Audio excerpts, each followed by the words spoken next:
কোরআনুল কারীমের যেহেতু তাফসীরুল কোরআন মাহফিল, হুজুর বসে আছে উস্তাদ শমতুল্লাহ আলেমীদ্বীন, এই পাশে আমার উস্তাদ শমতুল্লাহ আলেমীদ্বীন, যাদের সামনে কথা বলার মতো আমি জুবাইরের কোনো যোগ্যতা নাই।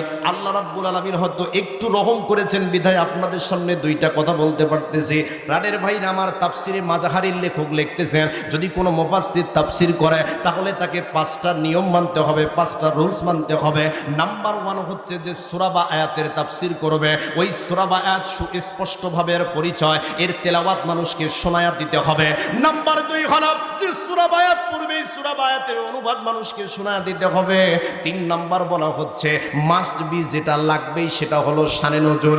যখন দেখবেন কোন তাফসির মুফাসসির কারো কোরআনুল কারীমের আয়াত তেলাওয়াত করতেছে আর সেইটার শানে নজুল বলতেছে না, বুঝতে হবে সেখানে তাফসির হচ্ছে না। হুজুর কি বলেন?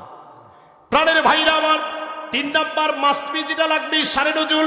4 নাম্বার হলো যে সূরা বা আয়াতে কারিমা তেলাওয়াত করা হয় এর বাস্তব ব্যাখ্যা, বাস্তব প্রেক্ষাপট মানুষদেরকে বুঝায়া দিতে হবে। প্রাণের ভাইরা আমার, 5 নাম্বার শিক্ষা হলো এখান থেকে শিক্ষা গ্রহণ করে করে আপনাকে বাড়িতে যেতে হবে। জোরে বলুন সুবহানাল্লাহ।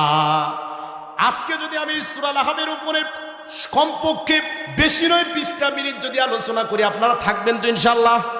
একটু জোরে বলেন, থাকবেন তো ইনশাআল্লাহ? প্রাণের ভাইরা আমার, এই সূরার সংক্ষিপ্ত পরিচয় যদি আপনি একটু জানতে চান তাহলে একটু খেয়াল করেন। সূরার নাম হলো সূরা লাহাব, মানে হলো স্ফুলিঙ্গ। প্রাণের ভাইরা আমার, এই সূরার ভিতরে 5টা আয়াতে কারিমা আল্লাহ রাব্বুল আলামিন দিয়েছেন। এই সূরার ভিতরে 29টা শব্দ রয়েছে, 81টা বর্ণ রয়েছে। প্রাণের ভাইরা আমার, মাশহুর উলামায়ে কেরামের মতে এই সূরাটা মক্কায় অবতীর্ণ, তার মানে হলো হিজরতের পূর্বে এই সূরাটা নাজিল হয়েছে। প্রাণের ভাইরা আমার, এই সূরার ভিতরে আল্লাহ রাব্বুল আলামিন যে 5টা আয়াতে কারিমা নাজিল করলেন, 1 থেকে 3 নাম্বার আয়াতে কারিমায় আবু লাহাব রাসূল সাল্লাল্লাহু আলাইহি ওয়াসাল্লামের চাচা আল্লাহর নবীর যে বিরোধিতা করেছিল, এই চাচা সম্পর্কে 3টা আয়াত নাজিল করলেন। এবং 4 থেকে 5 নাম্বার আয়াতে কারিমায় আল্লাহর নবীর যে চাচি ছিল আবু লাহাবের স্ত্রী, এই স্ত্রী সম্পর্কে 2টা আয়াতে কারিমা নাজিল করলেন। মোটে হলো 5টা আয়াতে কারিমা। আল্লাহ রাব্বুল আলামিন এই 5টা আয়াতে কারিমার ভিতরে একজন কাফের অর্থাৎ আবু লাহাব এবং তার স্ত্রী সম্পর্কে মানব জাতিকে কিছু মেসেজ দিচ্ছেন, মানব জাতিকে কিছু বার্তা দিচ্ছেন। এই মেসেজগুলো আজকে আমরা সংক্ষিপ্ত করে জানার চেষ্টা করব ইনশাআল্লাহ। প্রাণের ভাইরা আমার, একটু খেয়াল করেন, এটা সংক্ষিপ্ত পরিচয় হয়ে গেল। এই সূরার শানে নজুলের দিকে যদি একটু তাকান, শানে নজুল মানে হলো নাজিলের প্রেক্ষাপট, কেন নাজিল করা হলো।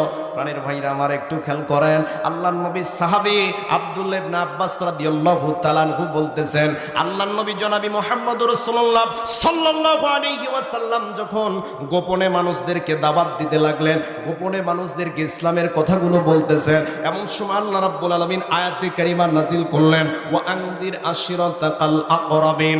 নবী আমার, আপনি নিকটাত্মীয়দেরকে সতর্ক করুন, আপনি আপনার পরিবার পরিজনদেরকে সতর্ক করুন, আপনি আপনার পরিবার পরিজনদের কাছে ইসলামের দাওয়াতগুলো পৌঁছিয়ে দিন। প্রাণের ভাইরা আমার, এই আয়াত যখন নাজিল করা হলো, আল্লাহর নবী জনাবি মুহাম্মদুর রাসূলুল্লাহ সাল্লাল্লাহু আলাইহি ওয়াসাল্লাম মক্কার তৎকালীন রীতি অনুযায়ী সাফা পাহাড়ের উপরে উঠে একদিন তিনি সকালবেলা ডাক দিয়া বলতেছেন, ইয়া সাবাহা, মানে হলো প্রত্যুষে সকলে সমবেত হয়ে যাও, সকলে একত্রিত হয়ে যাও। আল্লাহর নবী যখন এই বক্তব্য দিলেন, বক্তব্য দেওয়ার সঙ্গে সঙ্গে মক্কার সব লোকগুলো একত্রিত হয়ে গেল। যারা আসতে পারলো তারা আসলো, যে লোকগুলো আসতে পারলো না তারা প্রতিনিধি পাঠায়া দিল। প্রতিনিধি যখন পাঠালো, আল্লাহর নবী জনাবি মুহাম্মদুর রাসূলুল্লাহ সাল্লাল্লাহু আলাইহি ওয়াসাল্লাম তাদের সামনে একটা ভাষণ দিলেন। ডাক দিয়ে বলতেছেন, মক্কার লোকেরা, আজকে যদি আমি এখানে তোমাদেরকে বলি, এই মক্কার সাফা পাহাড়ের পাদদেশে একটা বিরাট সৈন্যদল অপেক্ষা করতেছে, যে কোনো সময় তোমাদের উপরে অতর্কিত হামলা চালাতে পারে, তোমাদের উপরে আক্রমণ করতে পারে, সকাল বা সন্ধ্যায় তোমাদের উপরে আক্রমণ হতে পারে। ও মক্কার লোকেরা, তোমরা কি আমার কথা বিশ্বাস করবা নাকি? আমার কথা মেনে নিবা নাকি?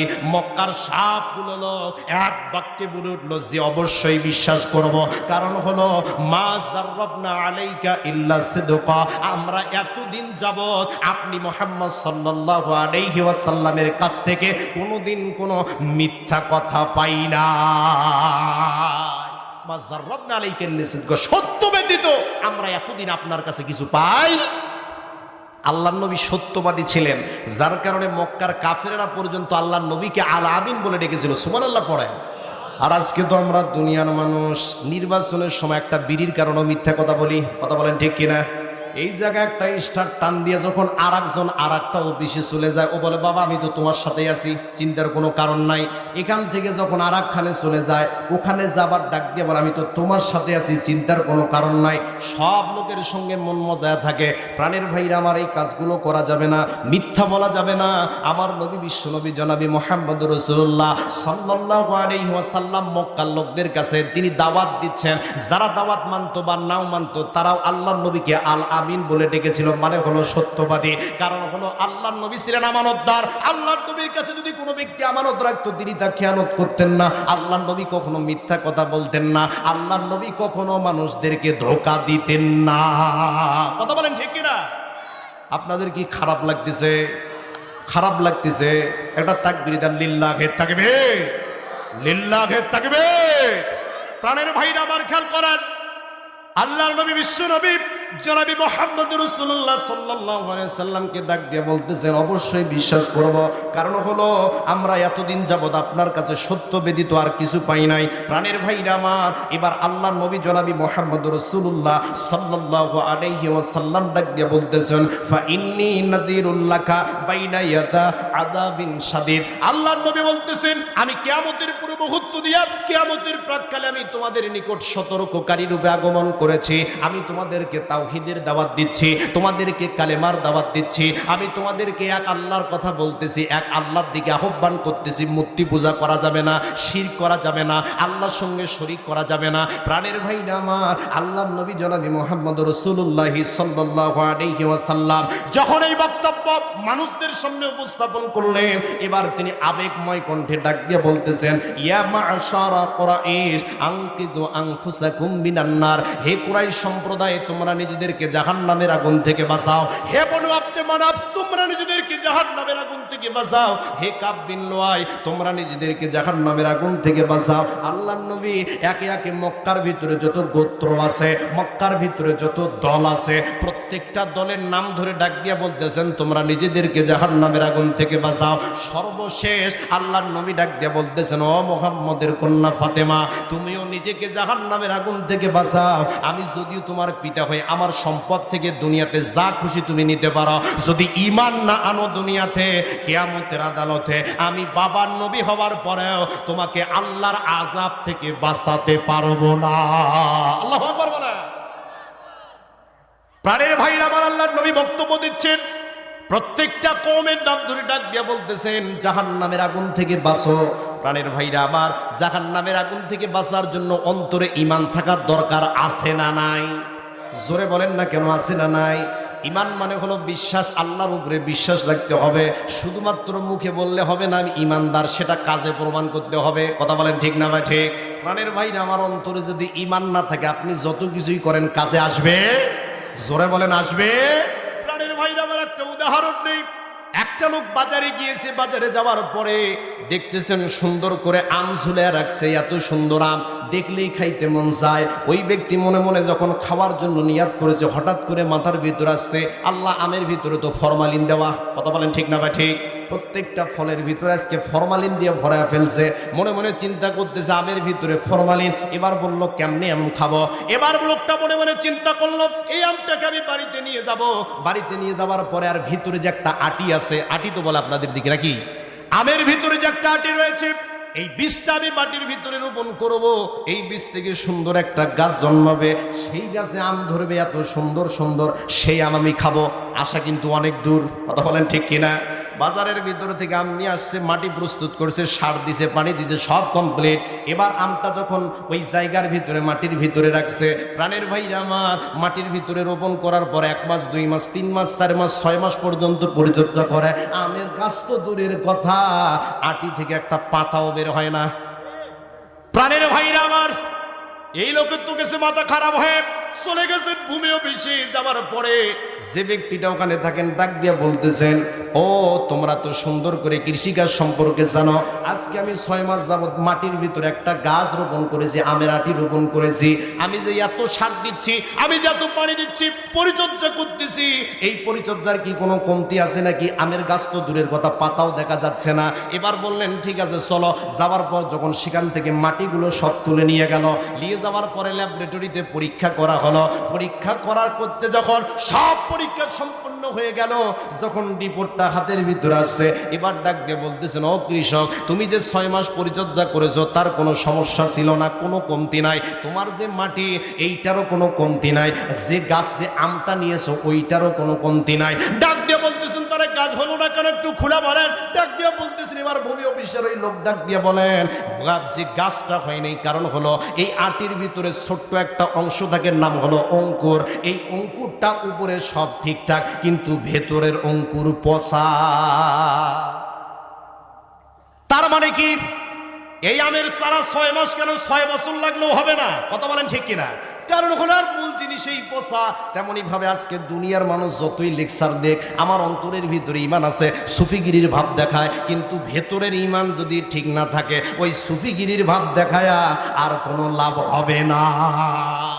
প্রাণের ভাইরা আমার খেয়াল করেন, আল্লাহর নবী বক্তব্য দিলেন। এই বক্তব্য দেওয়ার পর চাচা আবুল আহাবের বক্তব্য, এই বক্তব্য তার অন্তরে স্পর্শ করতে পারে নাই। এবার চাচা আবুল আহাব ডাক দিয়ে বলতেছে, তাব্বালাকা সাইরাল ইয়াউমা, ও প্রত্যেকটা দিন অর্থাৎ সকল দিন তোমার উপরে ধ্বংস আপতিত হোক। তুমি কি আমাদের এই জন্য এখানে জড়ো করেছো নাকি? আমাদের এই জন্য এখানে একত্রিত করেছো নাকি? প্রাণের ভাইরা আমার, নিজের চাচা প্রথম বিরোধিতা করলেন যে প্রত্যেকটা দিন তোমার উপরে ধ্বংস আপতিত হোক, আমাদেরকে এই জন্য এখানে জড়ো করেছো নাকি? প্রাণের ভাইরা আমার, অন্য বর্ণনা এসেছে আল্লাহর নবীকে মারার জন্য একটা পাথর নিতে উদ্যত হলেন। আল্লাহ রাব্বুল আলামিনের পরিপ্রেক্ষিতে সূরাতুল লাহাবটা নাজিল করে দিলেন। সুবহানাল্লাহ পড়ে। প্রাণের ভাইরা আমার, সংক্ষিপ্ত নাজিলের প্রেক্ষাপট বললাম। একটা বিষয় এখানে জেনে রাখা দরকার, আল্লাহর নবীর চাচাদের মধ্যে 3 ধরনের চাচা ছিল। কয় ধরনের? একটু ক্লাসের মতো কথা বলতে চাই। কয় ধরনের? 3 ধরনের চাচা ছিল। নাম্বার 1 হচ্ছে যারা আল্লাহর নবীকে সাহায্য করেছে, সহযোগিতা করেছে, আল্লাহর নবীর উপরে ঈমান এনেছে, ঈমান আনার পর মৃত্যুবরণ করেছে। এই চাচারাদের মধ্যে এক শ্রেণী, যাদের নাম হলো হামজা রাদিয়াল্লাহু তাআলা আনহু, আব্বাস রাদিয়াল্লাহু তাআলা আনহু। নাম্বার 2 হলো 2 নাম্বার দ্বিতীয় চাচা যারা ছিল, যারা আল্লাহর নবীকে সাহায্য করেছে, সহযোগিতা করেছে, আল্লাহর নবীকে সবসময় সাপোর্ট করেছে, কিন্তু আল্লাহর নবীর উপরে ঈমান আনে, আল্লাহর নবীর উপরে ঈমান আনে নাই। এই চাচাদের মধ্যে নাম হচ্ছে আবু তালেব। প্রাণের ভাইরা আমার, তৃতীয় যে চাচা ছিলেন যারা সবসময় আল্লাহর নবীকে বিরোধিতা করেছে, সবসময় আল্লাহর নবীর বিরুদ্ধাচরণ করেছে, এই চাচাদের মধ্যে ছিল এক শ্রেণীর চাচা যারা আল্লাহর নবীকে দেখতে পারে নাই। এই চাচার নাম হচ্ছে আবু লাহাব। কথা বলেন ঠিক কিনা? প্রাণের ভাইরা আমার একটু খেয়াল করেন। তাহলে আল্লাহ রাব্বুল আলামিন বললেন, দুনিয়ার মানুষ, এবার সূরা লাহাবের দিকে যদি আপনি একটু তাকান, আল্লাহর নবীর সাহাবীদের মধ্যে তাহলে 3 ধরনের চাচা ছিল। এই চাচাদের পরিচয় আমরা জানলাম। প্রাণের ভাইরা আমার, আপনারা যদি একটু আবু লাহাবের পরিচয়টার দিকে একটু তাকান, 2টা মিনিট খেয়াল করেন। খারাপ লাগতেছে আপনাদের? প্রাণের ভাইরা আমার খেয়াল করেন, এই আবু লাহাব ছিলেন আব্দুল মুতাল্লিবের পুত্রদের মধ্যে অন্যতম একজন পুত্র।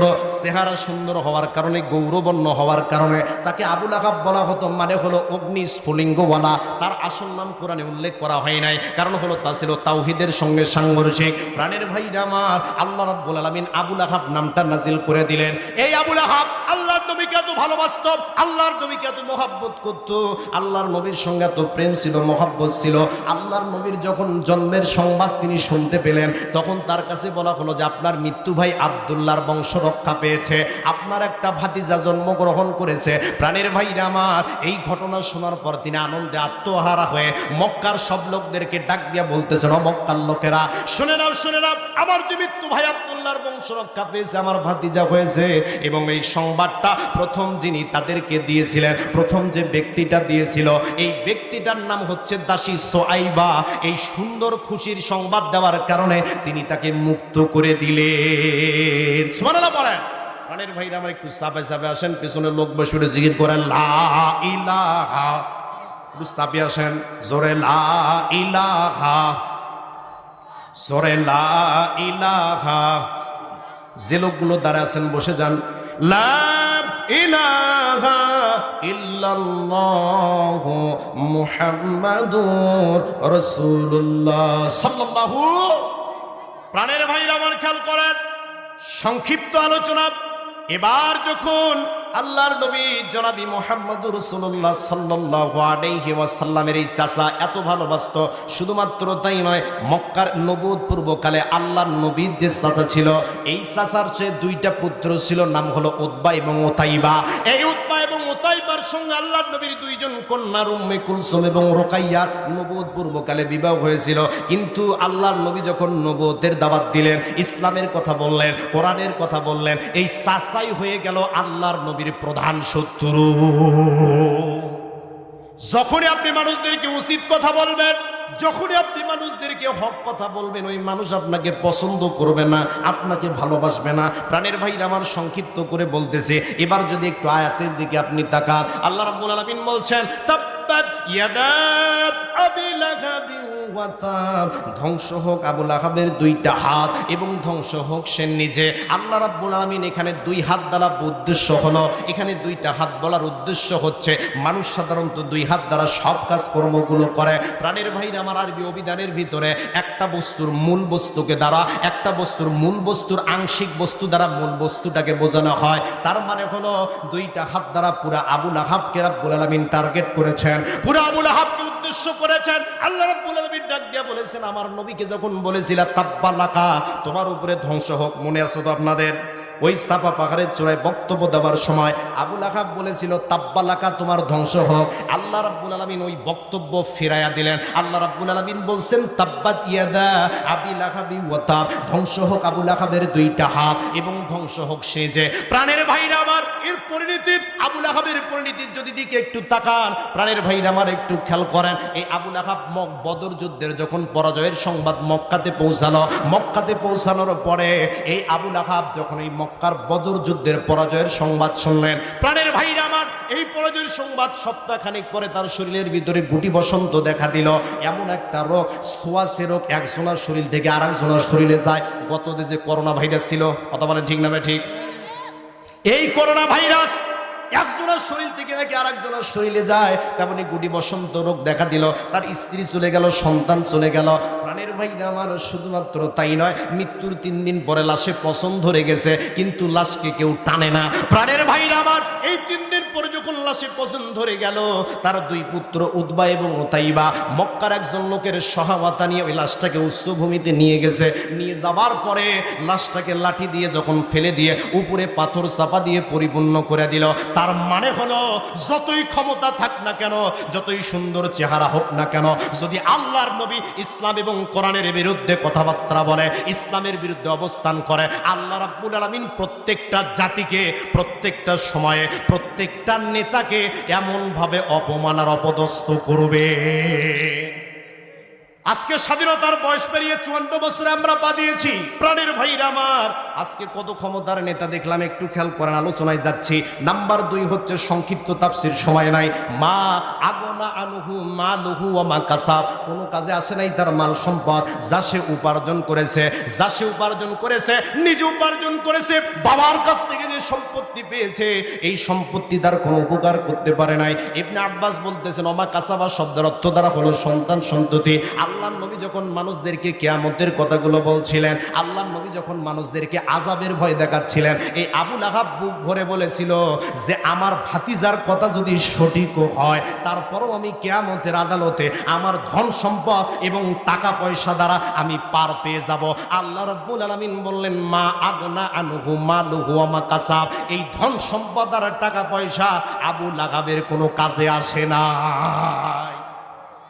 আপনি যদি মানুষকে অন্যায় করেন, জুলুম করেন, আপনি যদি মানুষকে অন্যায় করে, জুলুম করে, ক্ষমতার অপব্যবহার করে টাকা ইনকাম করেন, প্রাণের ভাইরা আমার, বাহ্যিক দৃষ্টিতে মনে হবে এই টাকাটা অনেক টাকা, ঘুষের টাকা, দুর্নীতির টাকা। কত ঘুষ আমরা দেখতে পেলাম এই 17 বছরে। শুধুমাত্র এই 17 বছরে রাজনৈতিক সুবিধা ভোগ করে কত লোক যে আঙ্গুল ফুলে কলা গাছ হয়ে গেছে। কথা বলেন ঠিক না বা ঠিক? এদের গরমে এলাকায় থাকা যায় না, আঙ্গুল ফুলে কলা গাছ হয়ে গেছে, মনে মনে চিন্তা করতেছে কালো টাকার পাহাড় করেছি, এই টাকা মনে হয় স্থায়িত্ব হবে। প্রাণের ভাইরা আমার একটু খেয়াল করেন, অন্যায়ের টাকা, জুলুমের টাকা, ঘুষের টাকা, যত টাকা আছে কালো টাকা, এই কালো টাকা আপনার পরিবারে শান্তি দেবে না। যে স্ত্রী সন্তানের জন্য টাকা উপার্জন করেছেন ওরা শান্তিতে থাকতে পারবে না, এই টাকা পরিবারে শান্তি দিবে না কখনোই। কারণ হলো মানুষের উপরে জুলুম করে যে টাকা নেওয়া হয়, প্রত্যেকটা মানুষের হানিকার যদি লাগে ওর জীবন শেষ। কথা বলেন ঠিক না ভাই ঠিক? রিলিফের চাল দেওয়া হয়, রিলিফের ডাল দিয়েছিল, বর্তমান গত 17 বছর আমরা দেখতে পেলাম কত নেতা যে এই টাকাগুলো মেরে দিয়েছে। প্রাণের ভাইরা আমার একটু খেয়াল করেন, শুধুমাত্র তাই নয়, আপনারা বলবেন হুজুর নেতা নিয়ে কি কোরআনে কোনো আছে, আলোচনা আছে নাকি? আল্লাহ রাব্বুল আলামিন বলছেন, আল্লাযীনা ইম্মাক্কান্নাহুম ফিল আরদি আকামুস সালাতা ওয়া আতুস যাকাতা ওয়া আমরু বিল মা'রুফি ওয়া নাহাউ আনিল মুনকার। আল্লাহু আকবার বলেন। প্রাণের ভাইরা আমার, আল্লাহ রাব্বুল আলামিন বললেন আল্লাযীনা ইম্মাক্কান্নাহুম ফিল আরদি, আমি যদি পৃথিবীতে ইসলামিক রাষ্ট্রনায়ক দেই, ইসলামিক নেতা দেই, খেয়াল করেন আর মাত্র 10 মিনিট থাকবেন তো আপনারা? একটু জোরে বলেন, থাকবেন তো আপনারা? নেতাদের নিয়ে 10টা মিনিট আলোচনা করব। প্রাণের ভাইরা আমার, আল্লাহ বলতেছেন আল্লাযীনা ইম্মাক্কান্নাহুম ফিল আরদি, আমি যদি তাদেরকে পৃথিবীর বুকে প্রতিষ্ঠিত দান করি, আমি যদি তাদেরকে পৃথিবীর হাতে ক্ষমতা দিয়ে দেই, তাহলে ইসলামিক নেতার বৈশিষ্ট্য কেমন হবে? আল্লাহ জানা দিচ্ছেন ক্ষমতা পাওয়ার পরে নাম্বার 1 বৈশিষ্ট্য হলো আকামুস সালাতা, তারা নামাজ প্রতিষ্ঠা করবে, নিজে তো নামাজ পড়বে, মানুষদেরকে নামাজের জন্য কথা বলবে। 2 নাম্বার হলো ওয়া আতুজ যাকাতা, এবং তারা যাকাত প্রদান করবে। আর গত 17 বছরে আমরা দেখতে পেলাম যাকাত দেওয়া তো দূরের কথা, উল্টে আরো সম্পদের তসরুপ করেছে।